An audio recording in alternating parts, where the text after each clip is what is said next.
Hola, muy buenos días. Mi nombre es Rocío Pérez Campina y hoy vengo a presentarles una comunicación oral sobre la eficacia del mindfulness en el trastorno por consumo de sustancias. A modo de introducción, cabe destacar que bueno, tanto la exposición al estrés como la ansiedad elevada multiplican el riesgo de consumo. Son dos de los factores que principalmente están presentes en todo lo que es la persona consumidora. Todos estos elementos que estamos destacando, como la exposición al estrés o a la ansiedad, suponen elementos potenciales de recaída en el proceso de recuperación de la persona consumidora, destacando sobre todo la angustia psicológica que supone este consumo, en este caso a las personas con las que tratamos. ¿Qué papel tiene el mindfulness en todo esto? Bueno, tenemos que tener en cuenta que el mindfulness es una terapia de tercera generación y en este caso se usa como herramienta o incluso como una técnica de manejo del riesgo para la persona consumidora en este caso. ¿Qué trata el mindfulness? Bueno, el mindfulness en sí es una técnica que nos ayuda pues a trabajar tanto la actitud de aceptación, el mediar en estados de estrés elevado porque me ayuda a controlar niveles de ansiedad altos, me ayuda a controlar mejor los pensamientos afectivos negativos, me ayuda a aumentar la conciencia receptiva e incluso la regulación afectiva. Me ayuda a controlar un poco todos estos aspectos, elementos esenciales a tener controlados en la persona consumidora con intención de recuperación en este caso.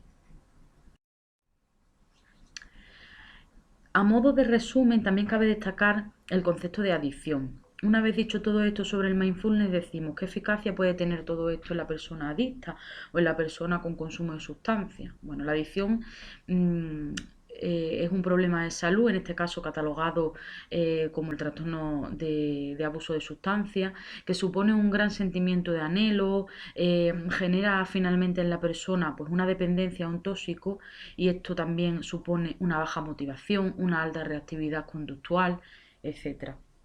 ¿Todo esto qué supone? Pues supone que automáticamente la persona relaciona el consumo de tóxico como un elemento que le ayuda a controlar el estrés, la ansiedad, todos estos efectos negativos que tiene el consumo, apareciendo una automaticidad entre el consumo, en este caso, y el control de la ansiedad. ¿Qué supone en todo esto el mindfulness? Pues un objetivo principal a trabajar, porque tenemos que conseguir que la persona adicta vea el tóxico como algo a lo que no optar y el mindfulness como algo a lo que sí, es decir, como una solución a su problema. En este caso, el objetivo del mindfulness, también llamado atención plena, le ayudará a controlar y a trabajar tanto la autorregulación como el control. Es decir, el mindfulness nos servirá como un amortiguador del comportamiento adictivo en este caso. En la actualidad, ¿en qué momento nos encontramos? Pues en un desarrollo cambiante. Hasta ahora nos hemos centrado más en el tratamiento del síndrome de abstinencia y de otras técnicas que se centraban más en la parte y en la esfera física.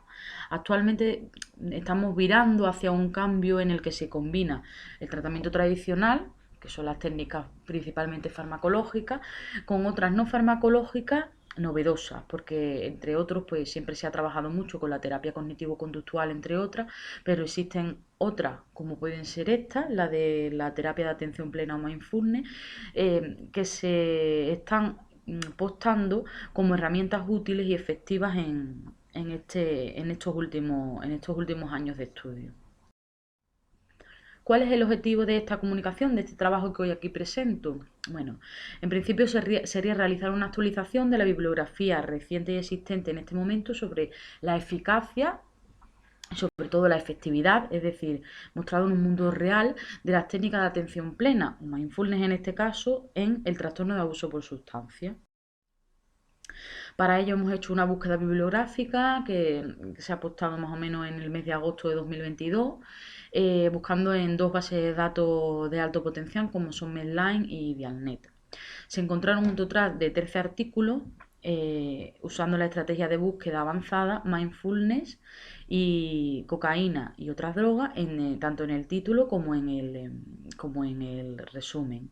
En este caso, tras una lectura crítica de los 13 artículos encontrados, se seleccionaron un total de 8, ya que se eliminaron algunas publicaciones que no cumplían con los criterios de haber sido publicadas en los 10 últimos años o no ser relevantes, y finalmente pues se seleccionan los 5 artículos que presentamos aquí.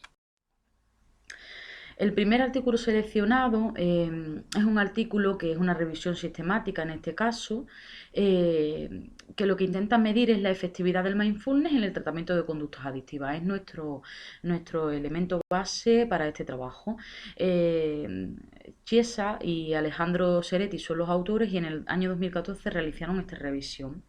En total, las citas recuperadas fueron unas 887, aunque finalmente solo se seleccionaron un total de 24 en la revisión, excluyendo un total de 27, ya que tras leer los artículos seleccionados, pues encontraron que 826 no eran relevantes. En definitiva, en los 24 artículos seleccionados se concluye que la evidencia actual sí que sugiere que el mindfulness puede ser una herramienta útil a la hora de reducir el consumo de tóxicos. En este caso estudian tóxicos como son el alcohol, la cocaína, metanfetaminas, marihuana e incluso los opiáceos, en un grado significativamente mayor que varios grupos de control en este caso. Se centraron en artículos en la revisión en los que comparaban pues grupos control con grupos en los que sí se trabajaba el mindfulness, y por tanto pues se habla de que hay un futuro prometedor en la modalidad terapéutica del mindfulness a la hora de tratar el tratamiento, a la hora de tenerlo en cuenta como tratamiento de la conducta adictiva. Por otro lado tenemos un segundo artículo que es una actualización bibliográfica, no es tanto como una revisión, pero sí como una actualización. El autor sería Garland y Howard.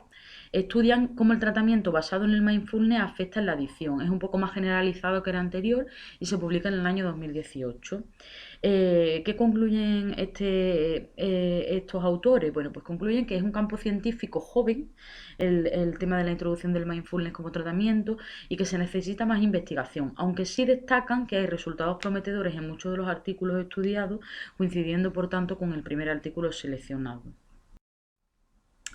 Encontramos un tercer artículo que es un ensayo clínico aleatorio. Perdemos ya potencial porque bajamos de una revisión a un ensayo, pero sí que Duckworth, que es su autor, habla de cómo analizan a través de un ensayo clínico aleatorio si la atención plena combinada con un tratamiento farmacológico, en este caso de ketamina, es efectiva a la hora de tener un abordaje de la adicción.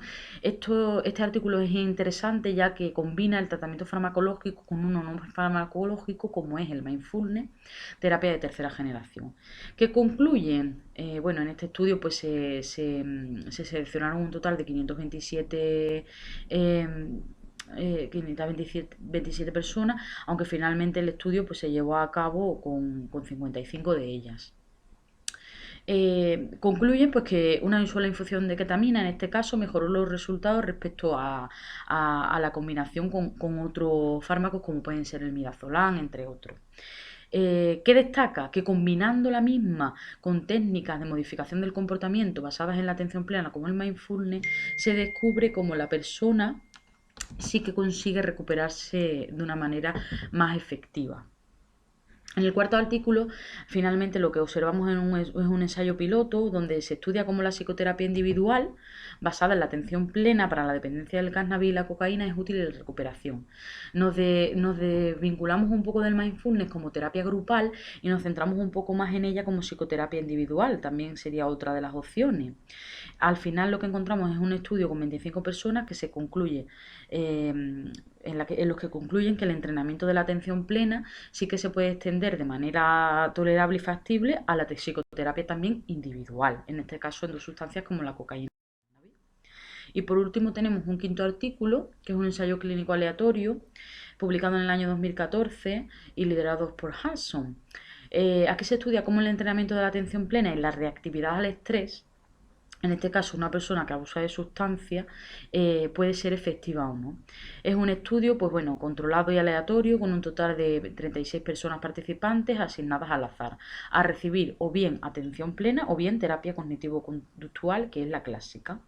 Se demuestra, por tanto, que después de un seguimiento, tanto la terapia cognitivo-conductual como la terapia de atención plena fueron efectivas y ayudaron a controlar lo que es la recuperación de las personas. Por lo tanto, se demuestra que también el mindfulness es una terapia. ¿Qué concluimos, por tanto? Se concluye que tras analizar la evidencia científica del momento actual, queda claro que la terapia de atención plena en el tratamiento de adicciones en este caso es una herramienta en auge, útil y de eficacia demostrada, aunque también es verdad que todos los artículos estudiados hablan de la necesidad de seguir ahondando y profundizando un poco más en el estudio, sobre todo con tamaños muestrales mayores. Les dejo por aquí la bibliografía consultada para realizar esta comunicación y en caso de que tengan cualquier duda estoy a su disposición. Muchas gracias.